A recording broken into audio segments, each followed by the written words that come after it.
Marvel está muerto y 2026 podría ser su último intento de resucitar. En este video veremos cómo el estudio más poderoso de Hollywood se autodestruyó en 4 años y por qué Vengadores. Doomsday es la última oportunidad real de recuperar lo que perdió. En 2025, Marvel estrenó Thunderbolts, una película encabezada por Florence Pugh y construida con personajes que el público ya conocía dentro del universo Marvel. La crítica la recibió bien, la audiencia también, y ese 88% en Rotten Tomatoes parecía confirmar que Marvel por fin tenía entre manos un éxito rotundo. Recaudó $382 millones, contra un presupuesto de producción de 180 millones. Suena a mucho.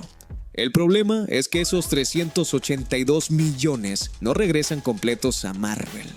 Los cines se quedan con una parte importante. Y cuando sumas producción, marketing y lo que realmente vuelve al estudio, Thunderbolts no salió a mano. Incluso siendo una película que gustó, perdió dinero.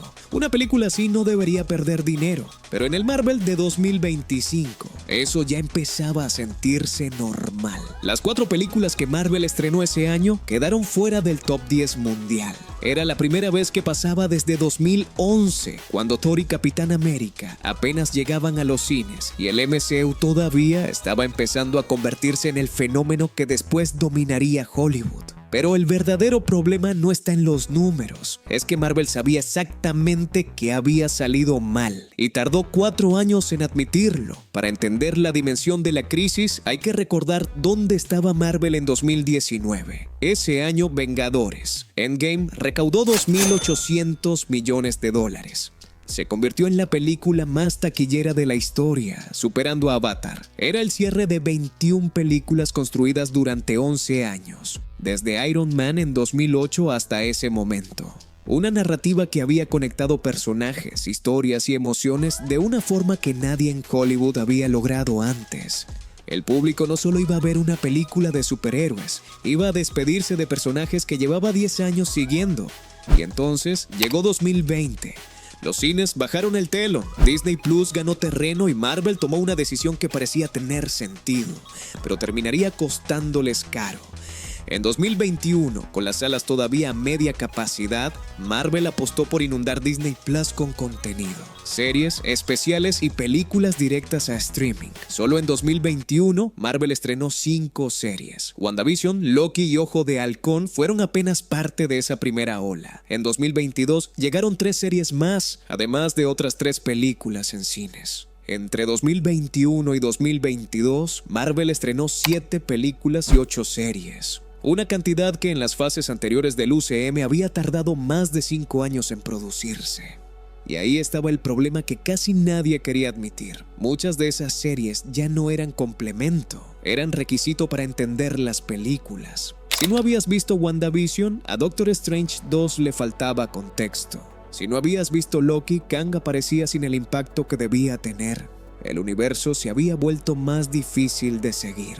El propio Bob Iger, CEO de Disney, lo reconoció públicamente en julio de 2023. Dijo que habían producido demasiado y que eso había dañado la imagen de calidad de Marvel. En ese mismo año, Ant-Man y la Avispa, Quantumania, abrió con el peor segundo fin de semana de una película de Marvel en la historia. Cayó casi un 70% en su segunda semana.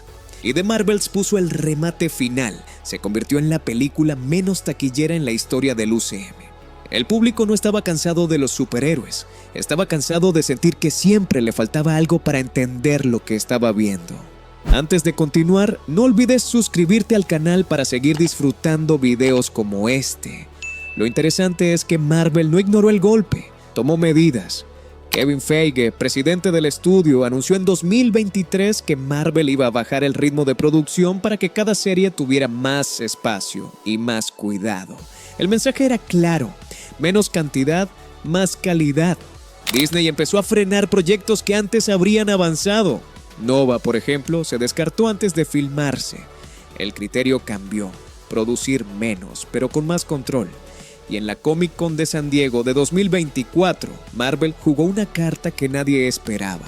Robert Downey Jr. volvía al universo, no como Tony Stark, sino como Doctor Doom, uno de los villanos más grandes de Marvel, un personaje al que el cine nunca le había hecho verdadera justicia.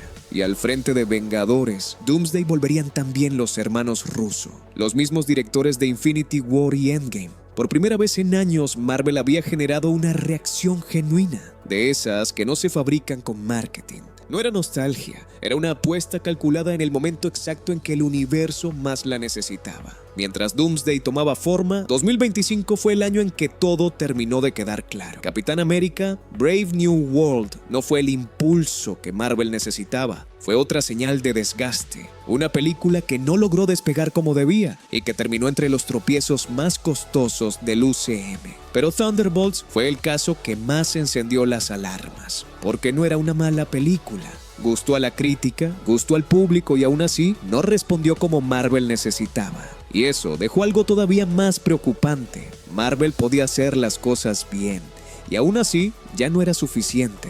Eso significa que el problema ya no es la calidad. Cuando una buena película no funciona, el problema es la confianza. El público dejó de apostar por Marvel independientemente de lo que le dijeran los críticos.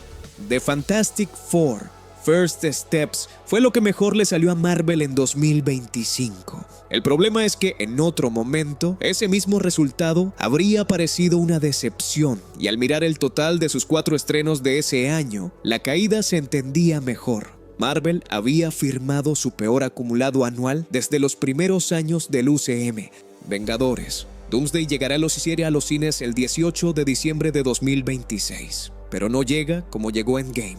Llega después de 4 años en los que Marvel perdió algo clave, la confianza automática del público, incluso cuando acertaba. Endgame cerró 11 años de historia. Doomsday tiene que abrir una nueva etapa para un público que ya no confía automáticamente en el estudio. Eso es un problema diferente. El regreso de Downey no es nostalgia. Es Marvel lanzando un mensaje muy claro al público que se alejó. Esto es distinto. Y los Russo son la forma de respaldarlo. Pero Downey, los Russo y todo lo que representan solo consiguen una cosa: que la gente entre a la sala. Lo que pase dentro decide todo lo demás. Endgame no fue solo un éxito de fans, fue un fenómeno que terminó arrastrando hasta gente que no seguía Marvel. Doomsday necesita recuperar ese efecto. Si no lo consigue, será solo otra película grande de Marvel, pero no el regreso que el estudio necesita.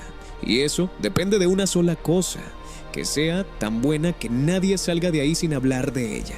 Y eso no lo garantiza ningún anuncio, por muy grande que sea.